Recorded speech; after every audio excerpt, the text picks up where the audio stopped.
Hello everyone! I hope that you're doing amazing wherever you are in the world. My name is Shikha and I welcome you to my channel.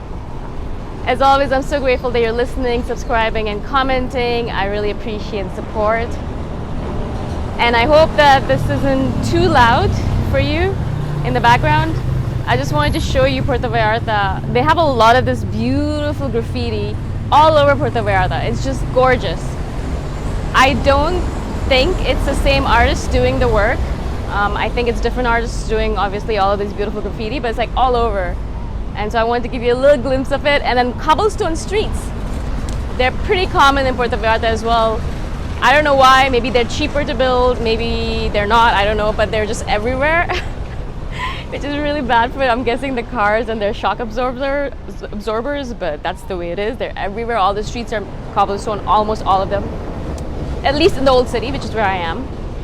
And then obviously I'm on the street because I wanted to show you this midday traffic. It's around the middle of the day.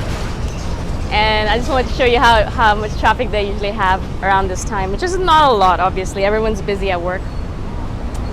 And there's this little cutie patootie dog sitting right there. Oh my god, how cute is he? Anyways, I'm getting distracted. Okay. So the reason I wanted to do this video is I received a question actually 3 years ago, and I just saw a reply to it, and it brought it back into my mind, so I wanted to do a video on it. And it was by Sarah Fontaine, or Fontaine. I don't know if that's her real name. But she was saying something like, how do you protect yourself from the world, or how do you feel better when people are putting you down, and how do you stay strong within yourself if you're empty on the inside, if you are just completely empty and you just have nothing left on the inside anymore. And I thought that was a really interesting question because, of course, you've heard the adage or the quote that says you can't fill someone else's plate if your plate is empty yourself, or you can't put someone else's oxygen on before you put it for yourself. So obviously you need to take care of yourself first before you can take care of anyone else. But what if you're in a mode where you're trying to protect yourself from other people, but you're so tired and you're so exhausted and you're just so deprived and depleted that you feel like you can't even protect yourself. Actually, you feel like you can't even take care of yourself because you're so depleted and deprived. And you're so exhausted, you're completely burnt out that you literally are unable to even lift a finger to take care of yourself, right? Like, how do you do it when you're in that state of mind or mode? And for me, like, I've been in situations like this many times where I overextended myself, or I overgave of myself, or there's just so many things going on in my life with my family and my friends and my relationships and all that stuff that I just felt like there was nothing else left for me to give. And in every situation, I've done the same thing. And I wanted to share it with you because perhaps it's not the best way of dealing with things. Because the real thing that you should be doing is not overextending yourself, and not letting yourself get to a point where you get so depleted. You want to protect yourself and your energy and yourself from the world so that you don't get to a point where you're done with the world, right? Like, you want to keep it stable, you want to keep it steady, you want to keep yourself grounded, you want to give yourself enough throughout your life, little bits and pieces every single day, so that you never get to a point where you're like, oh my god, I'm so tired, I can't do this anymore. Right? You want to keep on building yourself up. Even if you feel like, oh no, I'm totally fine, I'm built up, I can give and give and give. No. Even then, you need to take a little bit of time every single day to refill your cup. Even if it's at 90%, refill it back to 100%. Yeah, every single day. Make sure you do that. And I know I have to remind myself of that fact as well. Because sometimes I'm at 90% or 80% and I'm thinking to myself, well, I guess I could give a little bit more. I think to myself, okay, I'm at 80%, if I give a little bit more, I'll be at 70%, and then it should be okay. I mean, like, it's not such a big deal. I can recharge myself tomorrow or on the weekend, things like that. And then what happens is that the day before the weekend comes and it's a really strenuous day, and I'm from 70%, I'm down to 0 or less, because it was just a really hard day and I wasn't able to cope with it enough. And this is only because I didn't charge myself every single day. And this happens to me quite often, or at least it used to happen to me very often previously. It doesn't happen as often nowadays, but it still does. It's because I push myself and push myself and push myself, right? So the main idea here is to recharge yourself every single day. But yeah, you're not going to do that. Because we're human beings and we're imperfect and we don't take care of ourselves. And if you're an INFJ listening, then you're probably not going to be good at this at all. And it's a work in practice and a work in progress, and it's a practice thing. And I believe maybe by the time I'm in my 50s, I might be good at it, but I'm still not that great at it, right? So the other thing that I would do, which is the way I deal with these kind of burnout situations where I'm just completely depleted and I can't give anymore and I just need to take time off and time away, is that I cut myself off from the world. And I'm sure you know of this strategy very well because lots of INFJs do this. It's called going into our cave. And we go into our cave for however long it takes for us to recharge ourselves. So, we kind of don't reply to messages, we don't pick up our phone, we don't answer any emails, we shut ourselves into a room or into an apartment or a home, and we close all the doors and windows. Sometimes we even close all the curtains so we don't have any light coming in. We just don't want anything from the outside coming inside. We just sit there in the darkness or in our solitude and we recharge, right? And eventually, for different people, it takes different amount of time. For me, usually a weekend of recharging is good. Actually, nowadays, even a day or two, like even a day is fine.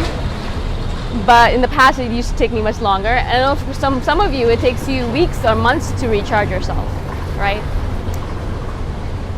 Now, this is definitely one strategy that people use, but I don't necessarily think it's a good strategy to use. Obviously, you can imagine that I would say that because it's really detrimental and toxic.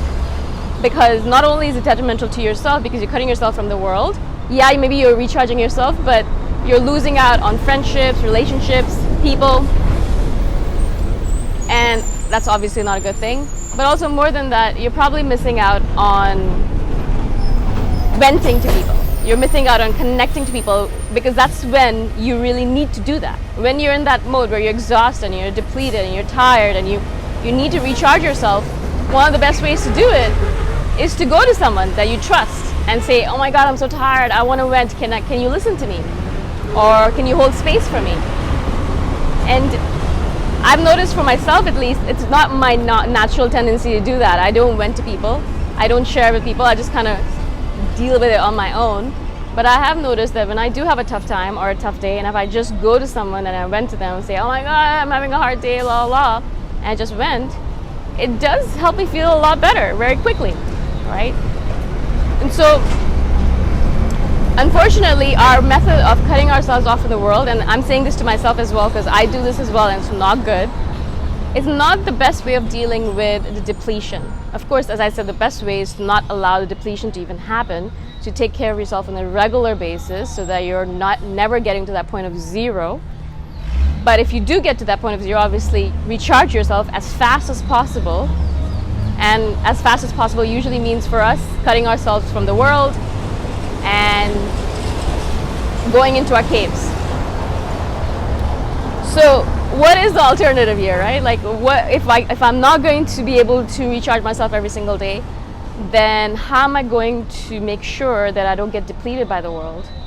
And the main important thing here, and this is something that we're constantly doing every single day, or we're trying to at least, is to make sure that the people you surround yourself with are not energy vampires.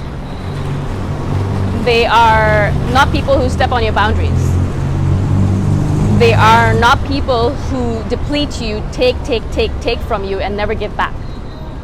And that's actually the biggest piece of the puzzle, but it's the hardest one, so we don't do it, right? Actually, that's the first thing we should be doing, is kind of going through the list of people that we're surrounded by, the list of activities that we do on a daily basis, the list of situations that we're constantly surrounded by, and to cull them all and say, okay, this is not serving me anymore. I'm cutting it out. This serves me really well. I really feel good after doing this. I'm gonna keep this. This is neutral, so I don't know what I'm gonna do with it yet, but I'm gonna think about it, right? And this is literally the key. Yeah. The main thing we should all be doing is spending time, at least once a week, culling things out of our life. Culling, removing, taking it out, take it out. Because things get added on, sometimes automatically, without you even realizing that they're being added on. And so on a daily basis, on a weekly basis, on a monthly, yearly basis, you have to go and say, okay, these are all the things I'm cutting out of my life. These are all the people I'm cutting out of my life. These are all the situations I'm cutting out of my life. These are all the events I'm cutting out of my life, right? And so little by little, all of those things that depleted you will not deplete you anymore, because they're not there to deplete you. All those people who used to take from you and take from you and take from you and kill you from the inside out are not going to do that anymore, because they're not there anymore. They're gone, right? And so I really want you to start thinking about culling as your main priority. If you're in a state where you're getting depleted often, it's because you haven't culled enough. It's because you haven't discerned enough. You haven't taken out enough things from your life. You haven't taken out enough people from your life. You haven't taken out enough negative, toxic situations from your life. You're still allowing all of those nonsensical, toxic situations to stay in your life for God knows what reason, right? So it's your responsibility to take all of that stuff out so you can stay recharged, so you can stay charged up and not deplete yourself so quickly and so often, all right? So I hope this helps. I hope this is something that you can use in a practical manner to change your life. I hope that Puerto Vallarta is not too loud for you. I'm pretty used to it because I've been actually here for a few months now, so I'm kind of used to it, but I'm sure some of you empats are like, oh my God, it's too loud. Well, I'm sorry about that. But I really wanted to get you a feel of what Puerto Vallarta is like. And this is literally what it's like. It's so beautiful and perfect, but also very noisy. All right, I hope this is good. Again, thank you so much for being on my channel. I really appreciate your support. And if you're interested, please join Soul Vitamins community. The link is in the description below, and I really recommend you join because it's a lot of fun in there. There's a lot of good people in there. And I have all my courses, all my books, and all my videos in there, so I think you'll really enjoy it. Again, message me if you want a discount code, and I shall see you the next time around. Bye for now.